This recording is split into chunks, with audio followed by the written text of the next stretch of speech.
ஸ்ரீலங்காவின் முன்னாள் ஜனாதிபதி மஹிந்த ராஜபக்ஷவின் நற்பெயருக்கு களங்கம் விளைவிக்கும் வகையில் சமூக வலைதளங்களில் போலியான தகவல்களை பரப்புபவர்களுக்கு எதிராக கடுமையான சட்ட நடவடிக்கை எடுக்கப்படும் என ஸ்ரீலங்கா பொதுஜன பெரமுனவின் இளைஞர் முன்னணியினர் வேண்டுகோள் விடுத்துள்ளனர்.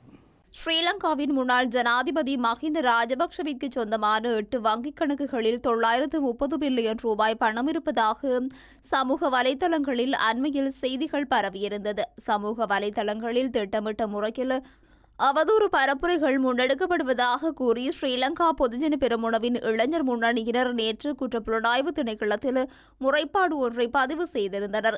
தேசிய மக்கள் சக்தியின் சமூக வலைதள கணக்குகளினூடாக இவ்வாறான போலி செய்திகள் பரப்பப்பட்டு வருவதாகவும் இதன் மூலம் முன்னாள் ஜனாதிபதியின் நற்பெயருக்கு களங்கம் விளைவிக்க முயற்சிப்பதாகவும் அவர்கள் தெரிவித்துள்ளனர்.